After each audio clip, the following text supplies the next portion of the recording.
Alright, y'all. Chapter 7. Excuse me. This one is of new principalities acquired by the arms and by the good fortune of others. Private citizens who become princes by good fortune alone do so much with little effort. But maintaining their position requires a great deal of effort. They have no difficulty in getting there, because their way is easy. The difficulties arise once they arrive.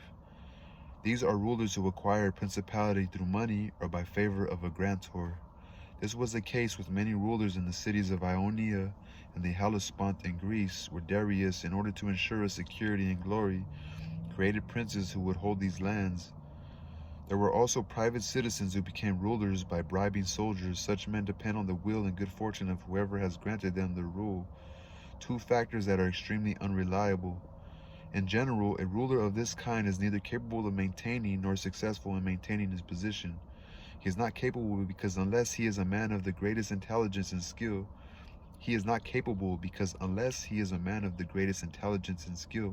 he cannot be expected as a mere former private citizen to know how to command, and he is not able to maintain his position because he does not have loyal forces that will support him. Furthermore, states that spring up suddenly, like all things in nature that sprout and grow quickly, cannot develop the necessary roots and connections, and hence they expire with the first bad weather. As I have mentioned, the only exceptions are princes who, though they have become princes suddenly, have so much skill that they instantly know how to use and conserve what fortune has dropped in their laps.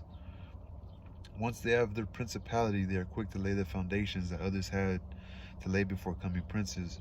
Once they have their principality, they are quick to lay the foundations that others have had to lay before becoming princes. I would like to illustrate with two examples from our recent history the two ways, by skill or by fortune, of becoming prince. Those of Francesco Sforza and Cesare Borgia. Sforza, through well-chosen means and great skill, began as a private citizen and became the Duke of Milan. What he gained with 1,000 toils, he maintained with little effort. On the other hand, Cesare Borgia, called Duke Valentino by the people,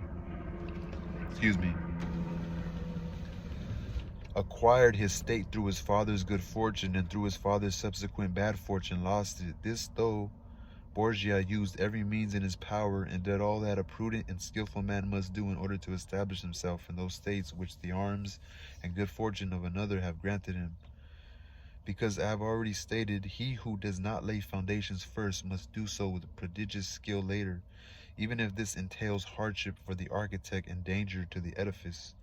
If one considers the system that Cesare Borgia applied, it is clear that he had laid strong foundations for his future power. In my view, he is an important example, as I know not what better precept to give a new prince.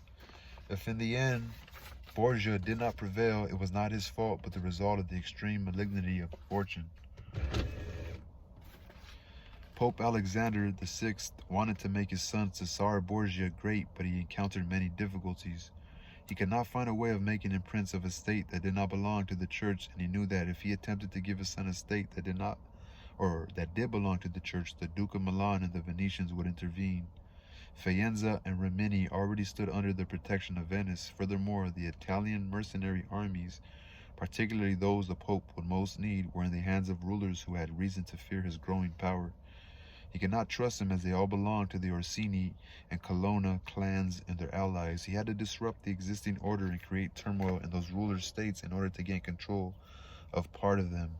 This proved easy enough because he found that the Venetians, for their own motives, intended to bring the French back into Italy.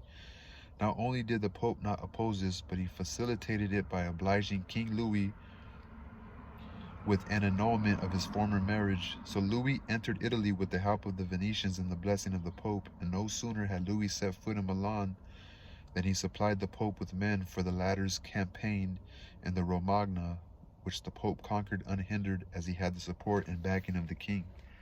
So the Pope was going to war back then? So after Cesare Borgia had acquired the Romagna and defeated the Colonna family, he intended to maintain the Romagna and expand further. But Borgia faced two impediments: his army, which did not seem loyal, and the designs of France. He sensed that the army of the Orsini, which he had been using, could not be relied upon. He feared that it would not only interfere with his further conquest, but take from him what he had already acquired, and that the King of France would follow suit. Borgia was confirmed in this when, after the conquest of Faenza, he attacked Bologna and saw how half-heartedly the Orsini went into battle. King Louis's intentions also became clear when Borgia attacked Tuscany after successfully taking the duchy of Urbino, and Louis forced him to retreat. Consequently, Borgia decided to depend no longer on the army and goodwill of another. The first thing he did was to weaken the Orsini and Colonna factions in Rome by winning over all the noblemen who supported them, making them his own noblemen and granting them large stipends. He bestowed upon them, according to their rank, army commands and government positions. The result was that within a few months their affection for their former leaders was transferred to Borgia. He now waited for an opportunity to destroy the Orsini, having already dispersed the house of Colonna. An excellent opportunity presented itself, and he made excellent use of it. The Orsini had realized too late that the power of Borgia and the church meant their ruin. They assembled at Magione and Perugino and fomented rebellions in Urbino and throughout the Romagna, which put Borgia in a very precarious position. He managed to overcome these dangers with the help of the French, but once he regained power, he did not trust France or any other outside force. So that he would not have to put their allegiance to him to the test, he turned to deception. He was such a master of dissimulation that the Orsini, through the mediation of Signor Paolo Orsini, were prepared to reach a reconciliation. Borgia showered Paolo Orsini with every courtesy in order to reassure him, giving him money, precious garments, and horses. Then Borgia set a trap for the Orsini at Signigalia, and they foolishly walked right into it. By eliminating the leaders and turning their followers into his allies, Borgia laid a solid foundation for his power, having the whole of Romagna and the Duchy of Urbino in his grip. What is more important, it was clear that he had gained the friendship of the Romagna and all its people, who had begun to experience the benefits of his rule. I would also like to mention the following because it is noteworthy and merits imitation. When Cesare Borgia took over the Romagna, he found it to have been ruled by weak princes who would sooner rob their subjects than govern them, causing dissension rather than unity. Robbery, intrigue, and every kind of evil had been rampant throughout the province, and Borgia found it essential to set up a strong government in order to pacify it and make it submit to his rule.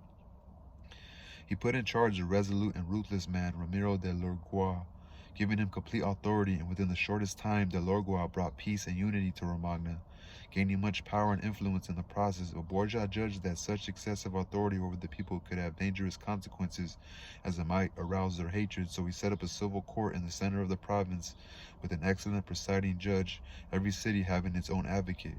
Borgia was aware that de Lorgois' rigor had created hatred among the people, and in order to purge their minds and win them over, he decided to make it clear that if there had been any cruelty, it had been triggered by his minister's abrasive nature. At the first opportunity, he had de Lorgois cut in two on the main square in Cesena with a piece of wood and a bloody knife at his side. The brutality of this spectacle left the people both stunned and appeased. So he allowed a guy to have power, then he showed he has, no matter how much power this guy has, I still take him out, which put fear into the people. But to return from our digression, Cesare Borgia now found himself powerful and to some extent secure, being well armed and having to a great extent destroyed neighboring armies that might have been put him in harm's way. If he wanted to continue expanding his acquisitions, he now had to take the King of France into account, for Borgia knew that Louis, who had realized his mistake too late, would not allow him to expand his territory, so Borgia began seeking new allies and vacillating with France in its campaign against the Kingdom of Naples and the Spaniards who were besieging Gaeta.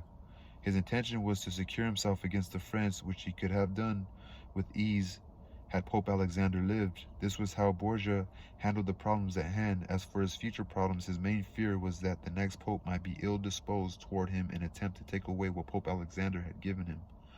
Cesare Borgia set out to secure his position via the church in four ways. First, to extinguish the bloodlines of the lords he had dispossessed, in order to take away a future pope's opportunity of using them. Second, to win over all the noblemen of Rome in order to keep the pope in check. Third, to gain as much influence as he could within the college of cardinals. And fourth, to acquire as large an empire as possible before Pope Alexander died, so that he could resist an initial attack from an enemy without assistance from others. Of these 4 schemes, he had accomplished only 3 by the time Pope Alexander died. The 4th he had almost achieved. He had killed as many of the lords he had dispossessed as he could get his hands on. Only a few managed to escape. He won over the Roman noblemen, and he controlled the largest faction in the College of Cardinals. As for his further conquests, he already owned Perugia and Piombino, held Pisa under his protection, and had designs on Tuscany. As he no longer had to defer to France, the Spaniards had already robbed France of the kingdom of Naples, with the result that both the French and the Spaniards were compelled to buy Borgia's friendship. He would have conquered Pisa. After this, Lucca and Siena would have been quick to capitulate, partly out of fear and partly to spite the Florentines, and the Florentines could have done nothing about it. Had Borgia succeeded, and he was on the point of success, the very year Pope Alexander died, he would have amassed so many forces and so much influence that he could have imposed his own will, depending on his own power and skill and not on the fortune or arms of others. So he didn't use nobody's help, or you know what I mean? I wonder how he came to his demise. But Pope Alexander died 5 years after Borgia had first drawn his sword, leaving him with nothing secured but the province of Romagna, all the other possessions being up in the air. Borgia was now caught between 2 powerful enemy armies and deathly ill, but he had great ferocity and skill and was acutely aware of how men were to be won or lost. The foundations he had laid in such a short time were so sturdy that he could have stood firm against any difficulty if the French and Spanish armies had not been bearing down on him, and had he not been so very ill. The sturdiness of these foundations was clear, for his province waited more than a month for him. In Rome, although barely alive, he remained secure, and though the Baglioni, Vitelli, and Orsini came to Rome, they could not raise a following against him. Even if Borgia could not dictate the selection of a new pope, at least he managed to prevent a choice of which he did not approve. Had he not been ill when Pope Alexander died, he would have had no difficulty. Borgia himself told me on the day Pope Julius II was elected that he, Borgia, had carefully weighed everything that might happen after his father, Pope Alexander, died, and had found a solution for everything. There was only one thing he had not anticipated, the possibility that he himself might be at death's door. Having laid out all the actions Borgia took, I can find nothing to reproach him with. I would even say, as I already have, that he serves as an excellent example of a prince who rose to power through fortune.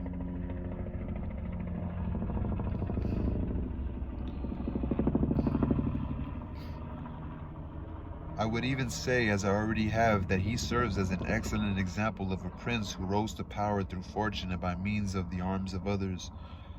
He had great courage and lofty aspirations and could not have conducted himself in any other way. The only things that foiled his designs were the brevity of Pope Alexander's life and his own illness. Hence, a prince wishing to secure himself against enemies in his new principality cannot find a more compelling example than Cesare Borgia of how to gain friends and how to win by force or deception, how to make the populace love and fear him, how to gain the loyalty and respect of his soldiers, the necessity of eliminating those who can or will harm him, and the importance of substituting new laws for old. Borgia was exemplary in both his severity and his kindness. He was